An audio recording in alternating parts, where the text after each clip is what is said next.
Hello, and welcome to this episode of Good Soup After Dark. I'm Jay. I'm Marie. And today's episode we did with Lisa Ward and Olivia Tishaee. They are both authors of the book Voiceless, and they're both filmmakers who made the documentary Voiceless. We just want to take some time before the video starts to just kind of briefly talk about it, and we just want to say there's a bit of a sensitivity warning in it. Some of the topics that we discuss here can be triggering. That deal with sexual assault.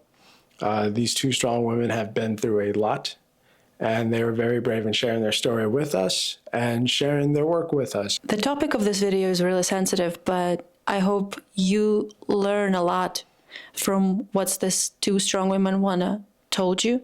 And we actually was really touched the story. We have the book, we read the book. I think the message they want to share really important. And yes, it's triggering, but I believe if you listen to their story and support them, buy their book, watch their movie, how important to spread awareness about the violence, domestic violence and sexual abuse. We hope you enjoyed the video and learn a lot from it, how we did. And before we get started, just real briefly, you'll see we're in a different space. We have some episodes that we're going to be putting out soon that we're very excited about, and just going to give them a quick shout out while we're here. We're shooting over at the base in Wilmington, Delaware. That's 920 North Church Street. Chris has been really great to allow us to use this space. And we interviewed some great artists here this past weekend. And over the next month or so, we're going to be putting those episodes out as well. But in the meantime, please enjoy this episode, and please learn a lot from this episode of Good Soup After Dark.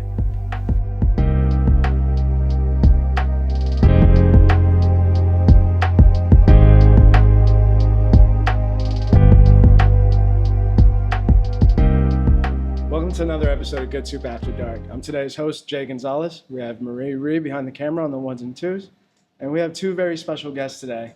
We have authors, filmmakers, and generally wonderful people, Lisa Ward and Olivia Tishaee. Hi, guys. Thanks for having us. Of course. And before we start, this is your camera, guys. Maybe one at a time, starting with you, Lisa. Just tell people where to find you. You can find me on Instagram, official Lisa Ward Speaks, or just Lisa Ward, or my website, which is transitioning to both of ours, to lisa@ward@gmail. So that's LISAATWARD@gmail.com. And then TikTok, official Lisa Ward, and Facebook, Lisa Ward. Okay, I'm Olivia Tishaee, and you can find me on all platforms, TikTok, Facebook, and Instagram under Olivia _ I believe, Tishaee. But if you just put in Olivia Tishaee, you'll find me that way. I feel like I'm missing something because she said so much on how to find her. But mine's a little more simpler, but you can find me on all platforms. And we'll make sure we put links in the description down below. Thanks, guys. Awesome. So you guys have a lot going on. And first, we want to just talk about you just being authors in general. Like, your mugs already show the first book that you guys worked on together, Empowered by Disadvantages. And also, we have your book here, Voiceless, A Voice Unheard and Finally Told. Yes. Did I get that right? Yes. Awesome. We just want to talk about your background a little bit as far as just like the artistry and writing books. Whoever wants to start. I'm going to let you start with that first. Mine is always long, so you sure you don't want to go first? I usually like to piggyback off of you because Okay. you were in this first. Okay. Writing came like later after so many years of being in music. I've been doing music since I was 13 and went professionally at 16. So I think that's the heart of my writing, because I do co-write since I did music. So I started there. And then after just years of being in the business, I wanted to go into writing, but I was always scared because of my dyslexia. So even though we shouldn't be fearful of anything, subconsciously I do that. That was one of my fears, if I could do it or not. So I prolonged until one day my best friend got sick. And before she got sick, I'm very spiritual, so God came to me and told me to do Empowered by Disadvantages, but it was a subtitle. When your disadvantages become your advantages. And I talked to my friend, the late Dr. Wright, and my graphic designer, G. And I went to them and I said, hey, here's a book that I think I should do. What do y'all think? And everybody was like, this is it. I always thought my first book was going to be about my life. But it wasn't. It was a motivational book. So went through the steps of doing that. And in the process of doing that, Doc, we call it Doc for short, Doc became very ill and came down with cancer. And 3 months later, she was gone. In that process, on her deathbed, she asked me to complete the book because I had told her I wasn't going to do it because it was supposed to be 2 versions, her book and my book. And I said, I'm not going to complete it. And she said, I need you to complete it. I need you to find your truth. I need you to be you. At that time, I was torn between what the world saw of me visually. So it was the girly side of me and the tomboy side. So I was doing more girly stuff then. So she just said, before she passed, she said, I need you to be your truth. Find your truth and do this book. And I did the book, and that was the beginning of becoming an author. Outside of when I won my first essay in elementary school. So Empowered by Disadvantages, I actually went and supported the first book at her book signing at Barnes & Noble. So I was like, okay, I'll come by, I'll get a book. And I did that. I stayed 3 hours too long, but took the book home. I read it. I had some downtime at home.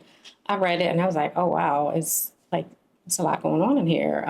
But I didn't have to question her about what was going on in the book because it was some similarities that was parallel to my life as a child. So, we talked about it and it was like, okay, this was pretty good. Thanks for writing it. Thanks for telling your truth in this. And next thing I know, she was pulling me into Empowered by Disadvantages edition 2. And I did about 2 chapters in the second edition, and here we are today. You want to explain? Even though she left out the part that she calls and says, I don't like you, right? And I'm like, why you don't like me? And that's how she really got sucked in, right? Because she picked on me when we did the book. But when we realized how much our lives was very similar, we then just was like, it was easy to communicate about things that we didn't really share with a lot of people. Right. There's things about my attack that we discuss in Voiceless that is not as detailed. It's actually very detailed in this book, but in the second edition, it's not. It wasn't. And but we were sharing with each other our journeys of what took place in our lives. And that was something that we really wasn't sharing with too many people. And when we realized that, I was like, wow, that's deep. And I had started Voiceless, but it was a different name, I believe, at the time. And I could never write it for some reason. I just had it on the shelf somewhere. And as we started working more on EBD and people liking that book is loved by a lot of social workers, teachers. Yes. And there's a lot of people that when we talk about the book, they then to ask more questions. And it opened the door of, when the first version came out, I was immediately asked, when am I going to do another one? So we pretty much teamed up from there, and God gave me the vision to this book, and we can go deeper later. And you said it's liked by a lot of social workers. And yes, anybody in the educational world, they love the second edition of EBD because they work with the children, with schools, and the social workers go to the homes and things like that. So they can relate to their everyday activities of just dealing with the outside world that we don't see. So it helps them. So, yeah. In the second edition, we do talk about abandonment, motherless and fatherless, and grief. We talk about the gang world, endometriosis, just stuff that happens in everyday life that if you don't know the person, you won't talk about it on a regular. It has to actually come up. You'll be like, oh, wow, I didn't know. The world is so sheltered. People are scared to touch certain topics. So the book actually opens a conversation for people to be able to be okay to talk about this. It's okay to talk about my mother left me, or my father wasn't in the home, or I have this illness and I can't have kids, or I was fortunate to have kids, but it was so painful and they didn't find the endometriosis for me until they actually opened me up. So it's a lot going on in EBD that the medical world doesn't talk about. If you don't push with your doctors and say, hey, this is what's going on, they don't bring it up. So it opened the door for like stuff that the world just don't talk about. So, And a lot of it seems like a precursor to what we have here with Voiceless. yes. When did you decide to work on this book together? Again, I was home on medical leave, and we talked about it, and I had said, let me think about it a little bit, because now you're asking me to go into parts of my life that I was going to take to my grave. So I thought about it, and I was like, well, okay. She was always on board, but I was like, who's better to tell the story than me versus somebody speculating or giving their version of the story. So I agreed to it. It was a hard project. It really was a hard project. I at times had decided to pull out of the project because it was so hard. Even now that the project is out, I still sometimes like, oh my gosh, I've done this project and it will help so many people, but at what cost to my expense? So I am struggling with that at this point. So. Yeah, it's definitely a hard journey for us with this book, but we are walking a path together with this journey, but we also work walking individual paths. And when we did the book, and Liv can correct me if I'm wrong, we thought about us doing it collectively as a support to one another and being able to understand the side effects that come with it when we tell our story, not knowing that there was going to be, or not clearly understanding the path of the hardship that we would go through individually. So my individual struggle is different than hers. So it's hard, but it is still so many people who are touched by this book, so many people who love this book. And I know a lot of people is like, okay, of course you're going to say it because it's your book. Right. No, like this is actually, I have 3, she has 2 now.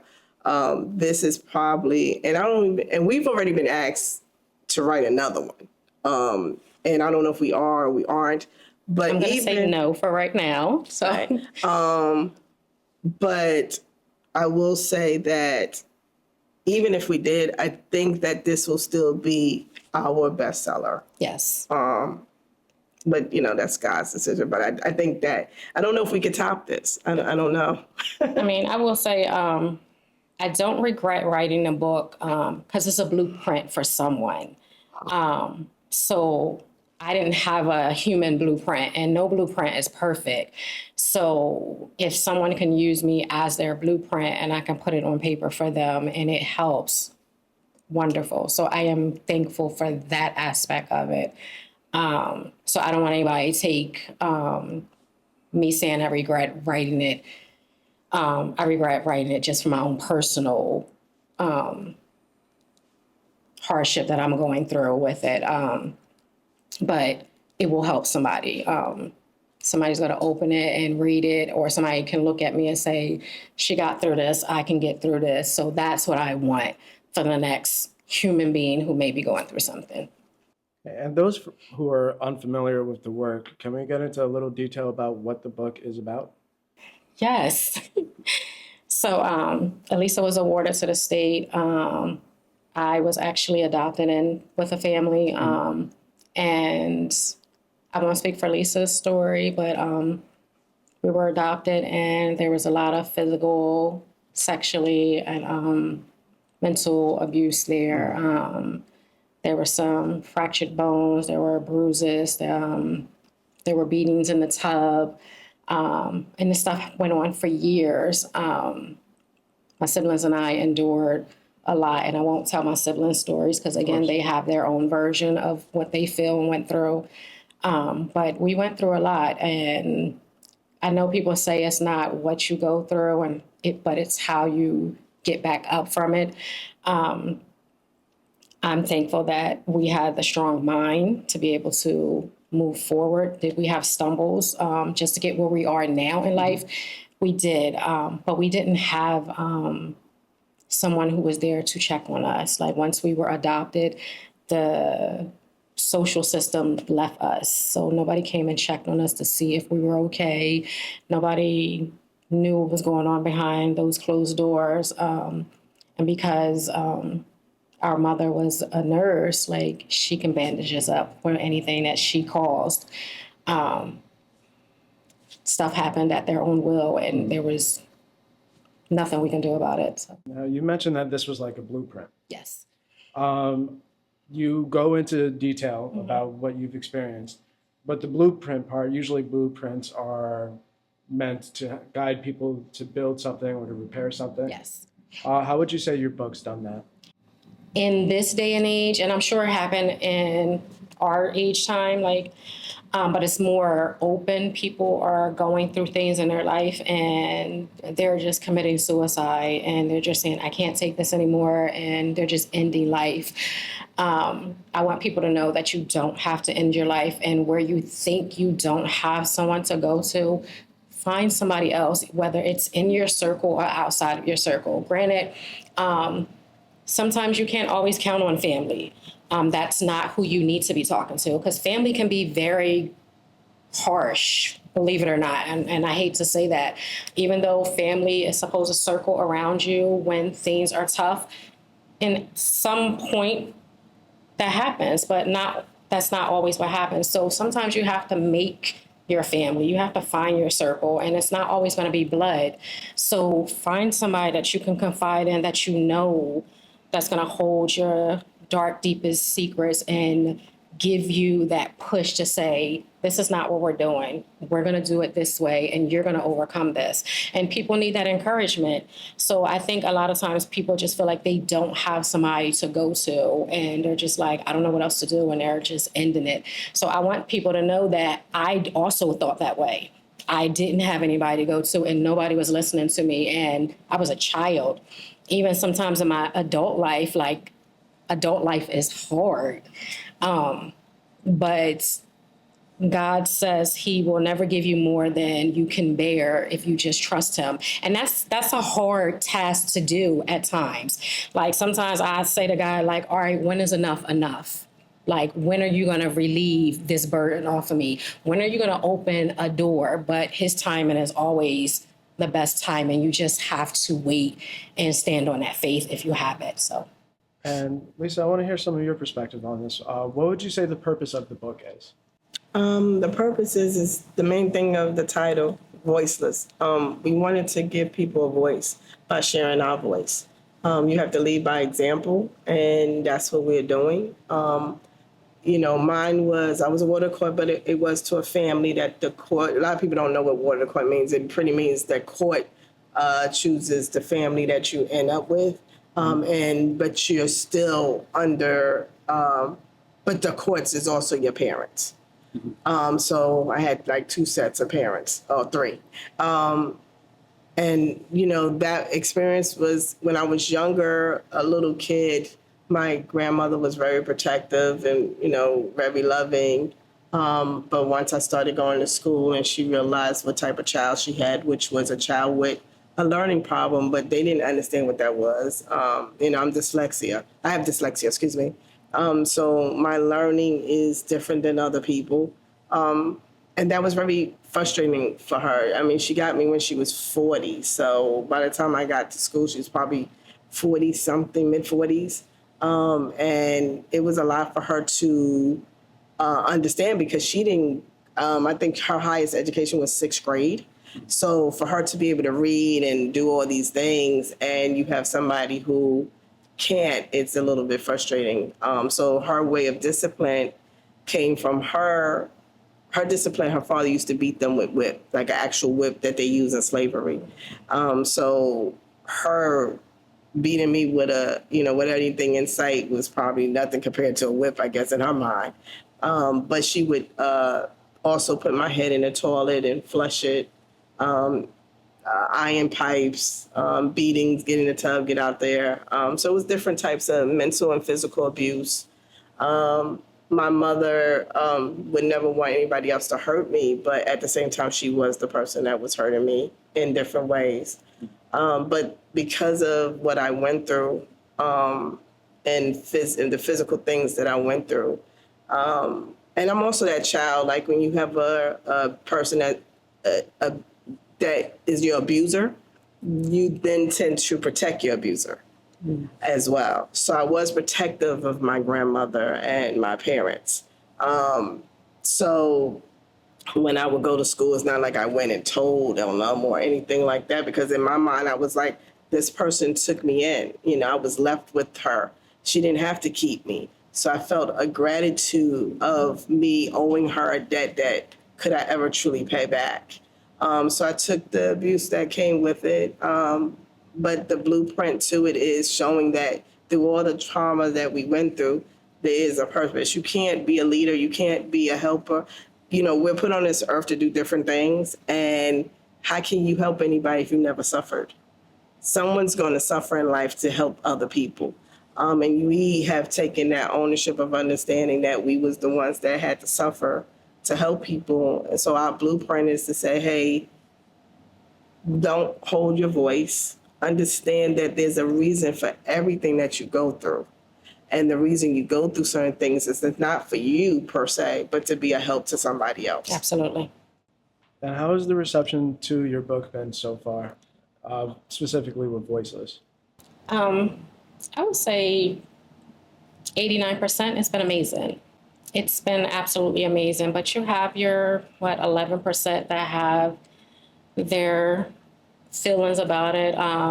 Some people have said it's been too graphic, or it's been pornographic, or it's just been too much. But overall, I actually sat in a room with someone who sat and read the book in 6 hours, and she had so many questions, and she cried and she laughed and she wanted to give me a hug, and I was like, ask me whatever you need to ask me. So I was amazed, and I was sad with her, and I was like, she gave me every feeling that she had taken from the book. So to know that she had some things that was going on in her life as a child up until this point, it helped her in that moment. So in that moment, I was like, okay, it was worth it.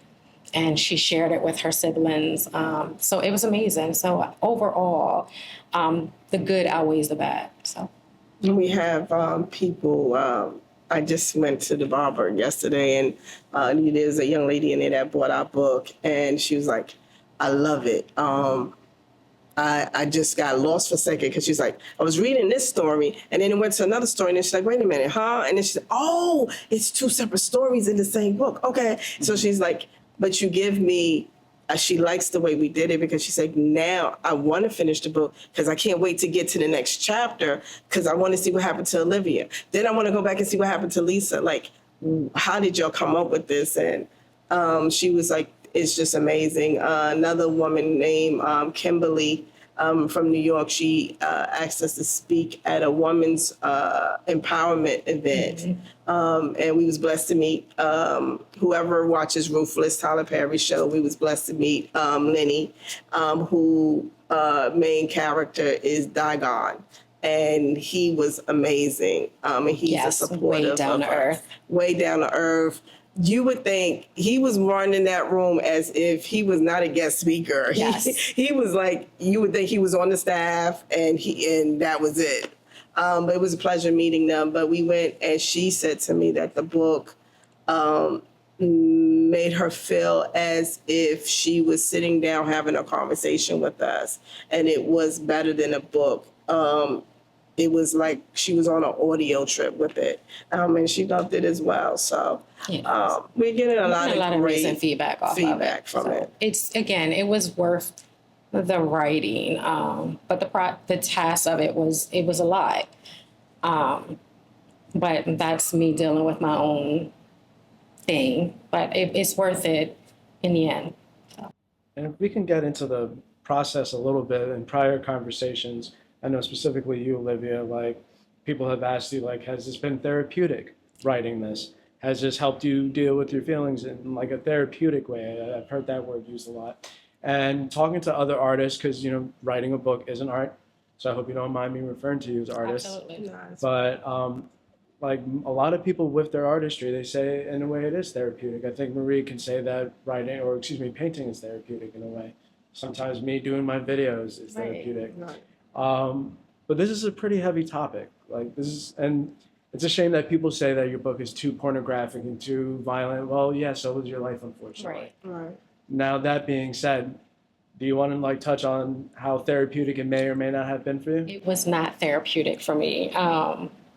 One, as I was writing it, there was stuff, like I said, I had just put away, never to talk about again.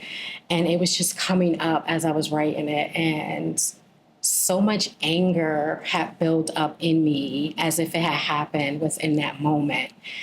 And I had to pause for a little while.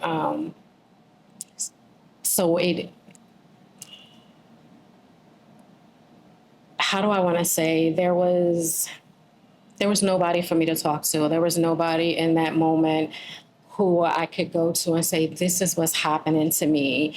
This is what's going on. This is what I was told to say. This is how many times this person has come into my bedroom. And now you have the woman of the house who is saying, you can tell me anything, no matter what it is. And once I do that, they tell me I'm not giving up my husband for a 13-year-old child. How do you come back from that? Like there's no, like, every ounce of trust and nurturing that you thought you were going to get is gone. So even in my adult life, I think when people say things to me, I second guess it. I always feel like there's a motive somewhere. I'm waiting for a shoe to drop. So I'm numb in a lot of areas, and I will close my door in a heartbeat and come back outside when I'm ready. So if that makes any sense. No, it does. Lisa, can you talk about your experience with writing the book and how it may have helped you, or at least helped you with your train of thinking when it comes to your experiences? When we started the journey, and actually, especially the documentary, which y'all are working with, we both said it wasn't therapeutic. My answer has changed to the point where it is therapeutic, not so much for me personally, but the therapy, if I had to say personally, it's me seeing the work and what me and Olivia sacrificed was for a good reason. To have women and men come to us and tell me that your book is helping me, or your book is giving me a voice, or thank y'all so much for doing this, that is therapeutic, because that makes me feel like the pain that I went through wasn't for nothing. Right. The pain that we're going through now is not for nothing. It's just another test and another journey that we have to go through. But again, we have to remind ourselves that this is not for us. It's a bigger picture. And I don't know if Olivia's in a classroom all day. So I'm out around people more than she is. And so I get to hear people's feedback more, maybe. So I'm getting a lot of the positive answers of I'm so happy y'all did this, and I want y'all to, I let them know that we're both having difficulties. I let them know, sometimes I regret doing the book because of the pain she's going through. But then I have to realize that, and I don't know she has yet, this was our assignment, right? And, when you get an assignment, God never said the assignment was going to be easy. If it was left to us, we wouldn't have chose to be abandoned by our parents. We wouldn't have chose the abuse. We didn't want any of that. And if we could go back in time, I'm pretty sure that's one thing that we would have changed and had a white picket fence with some great parents, probably have some, some money, things like that. But that wasn't it. And, so for me, the therapeutic aspect is seeing how many people we're helping. And I'm looking forward to keeping my mind in a set place, hopefully, because even though I sound like, oh, this is amazing, I have to talk to myself every day. And we was talking on the way up here, that it's hard, but I have to realize that it's so many people we're helping. I have a question. We're talking about the road, like writing a book wasn't therapeutic. But me and Jay, we heavily if something happens with a person, they must to talk about that. They must to go to the actual therapy and talking with professionals. Do you, after all this stuff you've gone through, do you have the professional do you talk with, or you just relive this by yourself, gone through everything by yourself and deal with that? So I do. I have a therapist on standby, literally as we speak. I speak to her. I try to speak to her the day before I do an event. I spoke to her 2 days before this event. So I speak to her before an event, and I speak to her after an event that we do. And then Olivia is actually my other go-to person, which is she knows how to handle or help me when I have an anxiety attack on set. And I do the same for her. So I do have a therapist, and the therapist does help me with the tools that I need to help me keep going, because you do need therapy. I asked to go first because Olivia's will tell you her viewpoint on it. But for those who hear her viewpoint on it, I want you to understand that we're not saying that you got to go to therapy and you have to relive your incident. You don't have to talk about the incident that took place. I think me and my therapist have yet to really talk in detail about what took place. She knows because I gave her the written aspect of it. But they help you deal with the things that we are dealing with now. The negativity comments, the anxiety when we got to do a show, the feedback that when you talk about the book, is actually going back to that place every time and reliving it. So it's like you keep closing the door for a minute, reopen it, close it, reopen it. And you can't do that by yourself. You have to get someone that give you the tools to help you deal with that. And you figure out what you want to talk to and what you want to say to your therapist. Now, it doesn't mean that your first therapy is going to be with somebody you like. You might have to go through a couple of them until you find the one that you really want to talk to. So I am always encouraging her to, in a respectful way, because I don't want to push her too far. But I do want her to understand that your therapy session is not what you think it's going to be. It's not going to be you got to discuss what took place. And they'll ask you, if you have a good therapist, what do you want to talk about? What do you need help in? And I think that people have this assumption of what therapy is and really don't understand what it is. I've been doing therapy since I was 6, off and on. So I pretty much understand it a little bit. So just go get help because you do. Okay, well, I disagree with her wholeheartedly. Again, I'm not taking away therapy from anybody, so please don't take my point of view that way. It's just I don't feel the need to sit and actually have a conversation with a therapist, whether they ask me what do I want to talk about or not. I feel like it's too much poking and probing. I remember when the police officers and all the prosecutors and stuff had to finally open a case on this. Like, they ask you those direct questions. What happened, how many times, and this and that. I don't want to do that. And I never wanted to do that. So I'm not going to do it now. And I'm 46. So if I didn't do it 20 something years ago, there's no point of doing it now. So I do handle it on my own. And people don't like the way I handle it, but it works for me. And that's the thing where we're at. But if you heard her, she said, the main thing she said was, I don't want to go back and talk about it, right? Which again, no one said you're going to talk about it. What they're going to ask you is, hey, you got an event to do? Okay.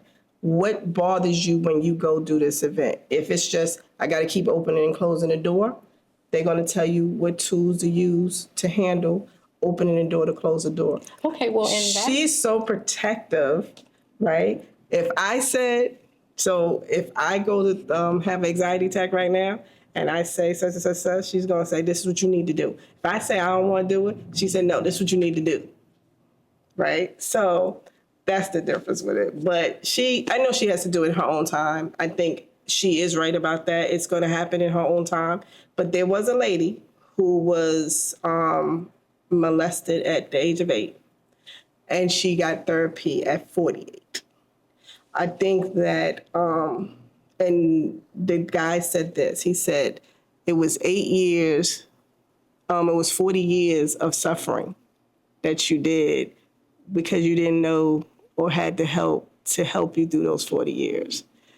And the girl was like, wow. And now she's like getting help, but it is in their own time. So well, I'm going to say this. I vowed when I had my kids that what I went through as a child, my kids would not. And I met that goal. Was I that nurturing parent that they probably need? I was not. I had boys, and my boys needed to be hard. You know, they were men. But they didn't go through what I went through.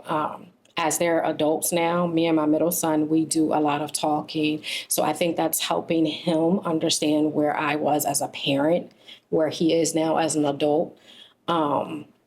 My daughter, I have one daughter, and I promised if something ever happened to her, the world was going to end, because we were not going to a court. We were not going to a jail. Somebody was going to their child's funeral. And that was pretty much it. So at this point, I've met that goal. I asked God if he just helped me raise these kids to the best of my ability. And that's what has happened. So that has helped me in that aspect. So far as this book, people being able to ask me questions, again, I have no problem answering questions that's going to help them. That's what I'm here for. But if you put the focus directly on me like that, I don't want it. So you can say that your faith in God, your beliefs helps you dealing with that. So it's the way the therapy, you believe in God, it's kind of the thing to, because you said you deal with that the weird way and people don't understand. Right. But I think like you meditate, because people do different stuff. Right. Someone knitting when have anxiety, someone do something destructive, right. Someone meditate, right. And someone pray. It's the kind of self-therapy, right? If I can say that. Oh, and I was going to say where I can praise you, the both of you, is, well, you brought up your kids are not going to grow up the same way that you did.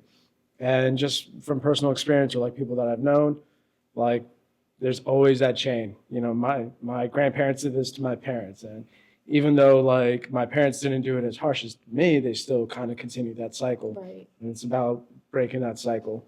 And, you know, therapy is great. You know, faith is great. I think the most important thing is breaking that cycle, because if you don't, it does what cycles do, and they continue. And again, I'm not perfect with everything, and nobody is. So did I do everything right? No. Do I do everything right? No, I'm human. But I get up every day, I put my foot in front of the other one, and I ask God to forgive me from what I may have done the day prior, whether I know about it or didn't know about it, and we move forward to the next day. That's all I can do. I'm human, just like the next person. She's an amazing mother, and she has broke the cycle. That's great. And if you never mind, I go a little bit away from the complicated part, like mentally, and go to complicated part physically. How writing book for 2 hours work? So you sit together and you work together and typing everything, or discuss and then typing, or you one person, like music, sometimes you do like the one part, you send this part to the different musician and they continue. How it works between you? We were not in the same room when we wrote this book. She would write her portion, I would write my portion, and we would send each other emails. And on each other's downtime, I would read hers and I say, oh, all right, well, I changed this in yours, or wow, I did not know that happened. And she would do the same and change it. But we were never in the same room writing this book. We were in the same room when we did EBD because it was 3 of us. Mm-hmm. But this book, we were never in the same room at all. Only for editing. Only for editing. And actually, and that was at the very end for the editing. But even with the editing, we did everything email, or we were on the phone, but never in the same room. This complicated? I mean, the way it feels like you both read each other book. Yes. During the creating together. Yes. Do you have questions? Do you discuss this after, or just a mailing? Or you're just like, oh, I read this and then... We would actually talk about it over the phone. Like, okay, what did you mean when you said this? Or how did you actually want this to be said? So we did have like conversations, but we were never like side by side typing it or anything. It was always either we were FaceTime or we were on the phone. And we were doing everything like via email, like, all right, I typed this up. You tell me what you think. If you got to make any corrections, make it, and vice versa. But we would talk about it once it was done. Yeah. And then actually she finished half the book way before I did. So she started it, and then she had a 4-month break, and then she went back, and when she went back, she finished it. If I'm right. I think the first time she did it, she finished and she gave it to me, and I'm like, Liv, you have to go a little deeper than this. This it's a book, you know, and it's just us. So once I explained it, she took it, she took the criticism, she took the advice, and when she came back, it was amazing. And I was like, wow. But she took a break, and then I took 4 months, I think, to even start to do it. And I couldn't do it. And I think the hardest part when we was reading each other's part was the first time. I've read a lot of stuff. I was like, oh, okay. And I remember her asking me to take one of the chapters and go in detail with it. And I was like, absolutely not. No, I can't. Oh, yeah. That chapter. So like, no. It took so the hardest chapter for me to read on her was Dungeon. Yes. That is still the hardest chapter for me. It makes me very emotional. I'm doing good. This is the first time I'm like not teary, crying. For her, she read my story for the first time. And she actually, I think she said she couldn't finish it. It's like, no. And then she explained to me why. I'm like, wait a minute, how could you not read my story and I read your story? And then she explained to me. And then she only read my story, I think, when it came down to when our editors had it. And that's when she had to read it. And I haven't actually not read it anymore. But the funniest chapter of her story is when she called herself trying to be a drug dealer. That didn't work out too well. So you guys should probably read that chapter if you have not gotten your book. But that was hilarious. I was like, wow, you're a big time drug dealer. How cute was that? Allegedly. Allegedly. Hey, 50. Allegedly. Allegedly.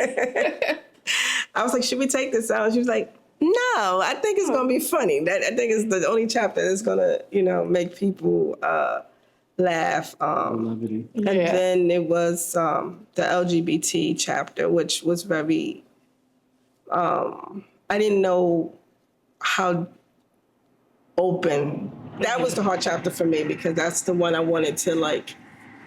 I'm asked a lot of questions about LGBT. I'm asked to speak or I'm asked to give my opinion. And I'm very cautious about that because I'm a different generation for LGBT. And I'm not prejudiced or anything like that. I don't need, I'm still old school, like, it's three things, I don't know about the 10,000 things, but I do understand why it works for some people. So, but I didn't know how deep, and I had to talk to her, and I asked her, hey, do you think I went too deep? Do you think I should take it out? Do you think it fit? And she was very encouraging to it. And I actually, I have yet to hear anything about that chapter. I hear more about my first love chapter than. Because everybody wants to know what happened to him. Like, where did he go?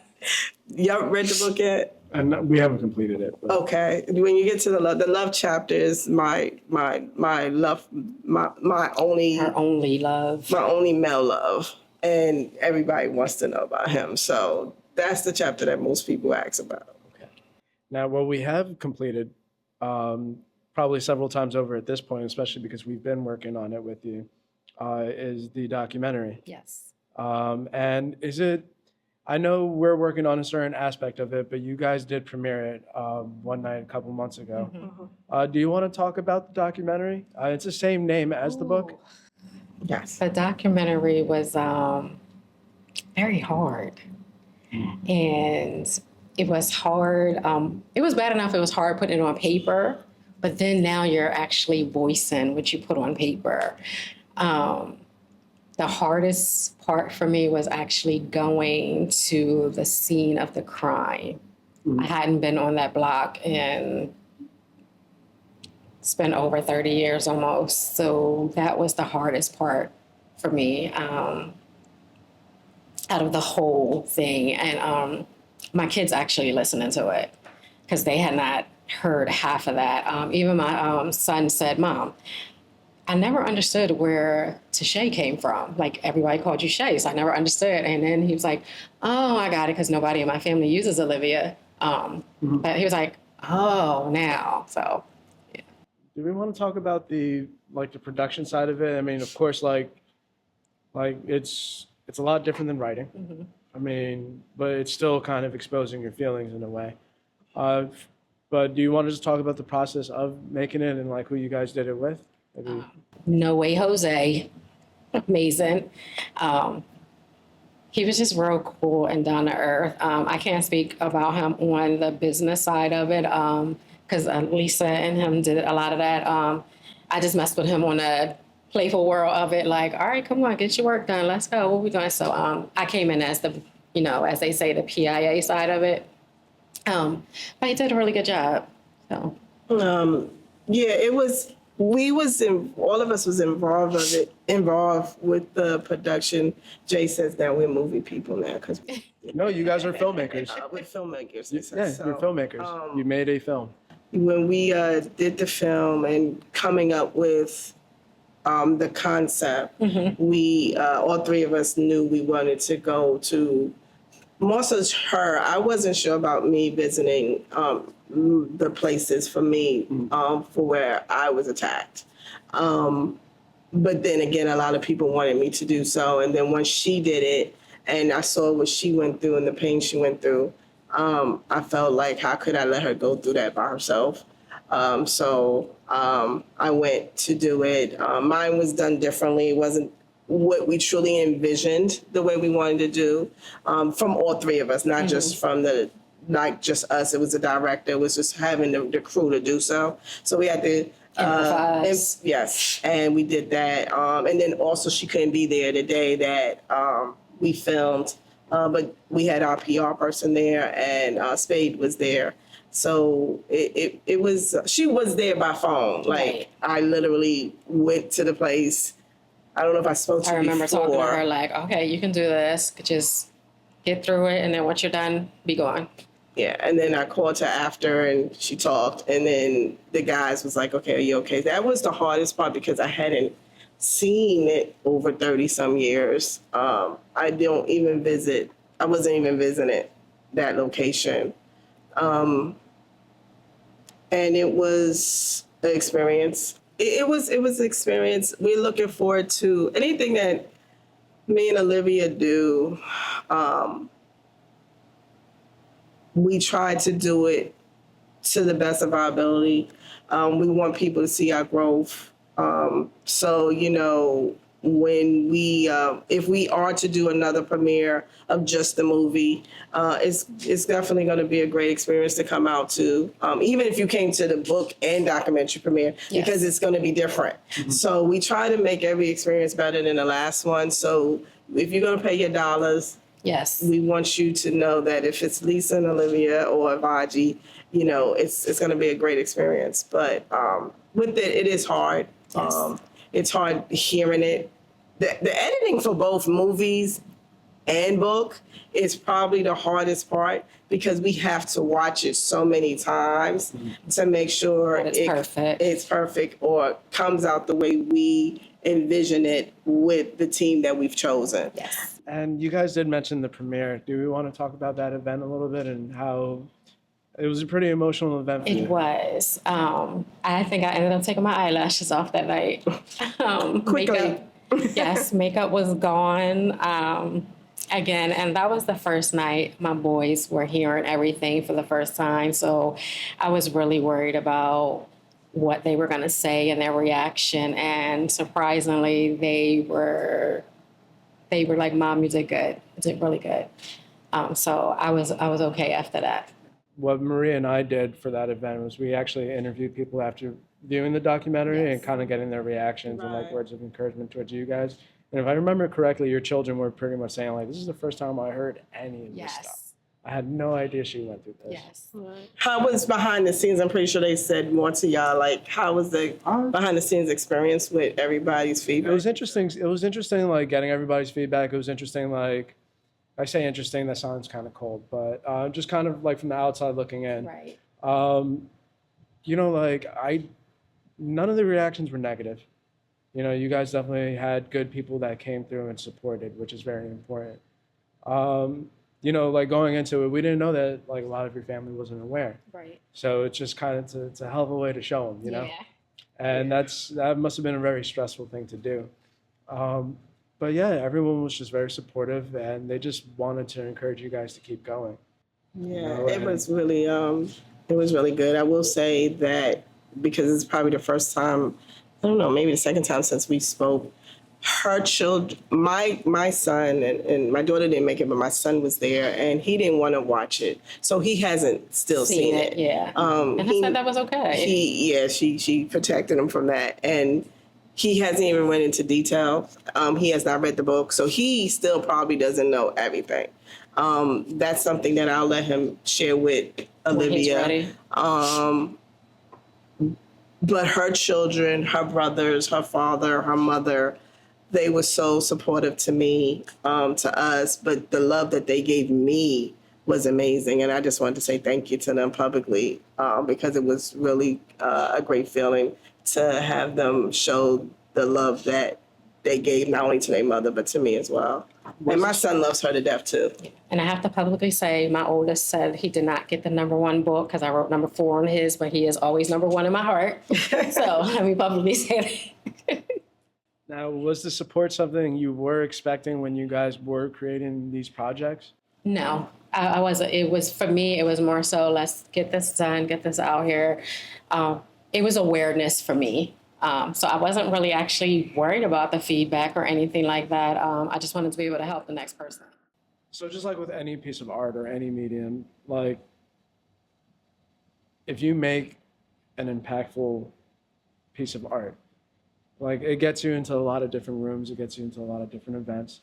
How do you feel this book and this documentary, how do you feel has impacted your life? Has it gotten you in front of different types of people where you can spread your message? Like, how has that experience been like? Lisa, like she said, I'm always behind the scene. Fortunately, I won't say unfortunately. So Lisa does do all the outside legwork. So I'm gonna let you have that question. Well, we are being honored by Motivation magazine in March. So we're happy about that. And it's basically just about the awareness that we've done with EBD book and now Voiceless. So that's like probably one of the biggest ones. The first one would be people, the feedback that people give. Getting us in front of people. I mean, we've been on the radio, we've been on iHeart. They just told us they want us to come back.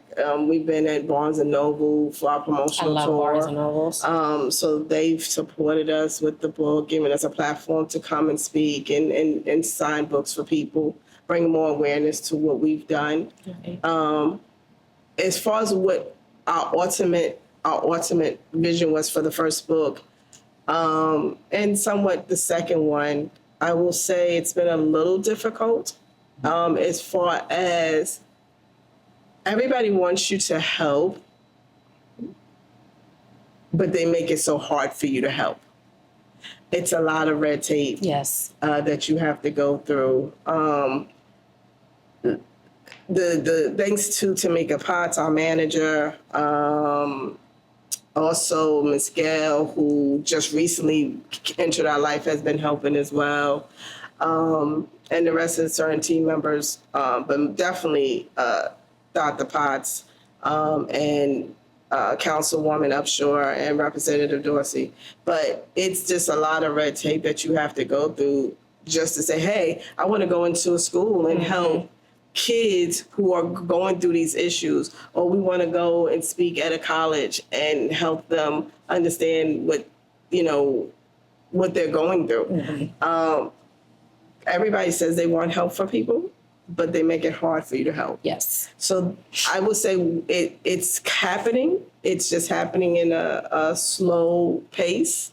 Musically, it's probably better because we've been going everywhere musically with the book and with the song Voiceless and just us with Red Spade Music Production. But with me and Olivia's aspect, it's been a little hard because of just the red tape that you got to go through. We started talking about musical aspect of a book and movies. Did you have? How do you come to this particular artists and how the work with them looks like? So they read the book and they write it down, the song after that, or you talk about the situation and what do you want to hear in a song, and then they create it. Because it's always interesting how it works, because most of people don't know how to make a movie, how to write the book, how make the song specifically for something, for a movie or for a book, because this song cover all the story. It's have a magical woman voice, whereas like you have goosebumps everywhere when she's singing. How it works, if it's possible to explain. Well, for Red, Red did read the book. So he was able to read the book, and I gave him, and Lisa and I gave him like certain chapters that we wanted the songs off of. So those two worked in the studio and just brought it to me, and I listened and I said, this is what I want to feel, and this is what I want it to kind of sound like. And they just brought it back to me, and we all collectively sat together and said, this is it. And the same with Amari when he actually did his song for the project. So we all collectively worked together on that. And then we are, and Voiceless is Red Spade. So for the educational aspect that you want to know, it's done two different ways. And like Liv said, this is one of the ways that's done. Finding an artist that you like, that you want to work with, that can connect to the movement and the project that you have, because everybody can't connect to your vision or tell your story. Spade and Alexis Spike. Alexis Spike brought the soulfulness to the project, and she was able to do so because finding out later she's experienced certain things. So she was, and she's dyslexic like me. So we have a connection that she was able to realize, and she was like, I thought she was going to want to write to it because, you know, Grammy nominee artists, established artists, they sometimes want to be like, no, you on the upcome. Let me put some of my own touches to it. And she heard the song and she was like, it was amazing as is. I don't need to touch it. I just need to do my singing. And she was in Atlanta and we was here when we did the session. Me and Red and Cool, after they speak to Olivia and I and they get the tips and they read the book, Olivia give them more feedback and go a little bit more in depth of certain things like she just said. And then when I'm in the studio with them, we actually listen to the music. I'm the one that the guys do the music with Spade, with Voiceless. He produced it. And then he's like, okay, Lisa, what do you think? And then I listen to it. And sometimes I send her the first draft. And Liv is very, she's an art person too. So I think she listens to, our ears are different. Her ears just like from, I think, a consumer perspective. And my ears from a business and consumer, right? So I want to make sure that when I bring it to her and give it to her, like we're giving her the best. So we go through the musical aspect of that. Me and Amori with Unconditioned, we both was in the studio after talking to Liv, and it was a detailed story that was written to him, and he took those words. But what was very creative about that was God touched that song. And I say that because there was words he used in that song that neither one of us ever told him. And when he brought it to me, I was like, I didn't tell you that. She didn't tell you that. So we was like, okay, this is it. But we worked on it from music, like from the instruments, listened to what to put together, what not to, and pretty much like when you do editing and writing. So we put all that together and then we give it to her, and then she'll tell us what she thinks. Yeah. I think we need to tell and of course put the links if you have a website for a book. Barnes and Nobles is one, and Amazon. If you get them from either one of those sites, please go on there and do a review and just let us know how you like the book. And also Avaji, which is our website, and I'll let Lisa spell that because that's, you know, her baby. Yeah, but I don't want to mess it up, even though it's right there. But it's AVODGY. Is it .com or just .com? Okay, so I'm gonna say it again. AVODGY at .com. Not at .com, but .com. And if you get it from that website, you'll actually get a signed autograph copy. We do have some dates where we'll be in Barnes and Nobles. We'll release those as we get them, where you can come in and we'll actually be there, and you can get a signed autograph copy after you purchase your book. Anything else we're missing? The documentary will be on YouTube in 2025. Available. We will be working on a fundraiser to be able to present the overall project to the different other states that we want to hit. And we want to do it in a way, we want to raise the funds so we can have the premiere where no one has to pay. Right. That's the goal. We want to go to Atlanta, we want to go to New York, New Jersey, and DC, the places that we would love to go. So we are working on doing a website. It's like the GoFundMe, but it's the one for nonprofit organizations. Okay. So we're probably going to use that one. I know Voiceless, Red Spade will be doing the Voiceless EP or Voiceless album in 2025 as well. Okay. Do you plan audiobook in the future? We will be working on that. We can after the wait for holidays. it in the next year? Yes. Great. Yes. That's great. Lisa, Olivia, thank you for coming through. We really appreciate your time and opening up to us about this. And I think it's time for pictures. It's time for pictures. Take your I time. have it.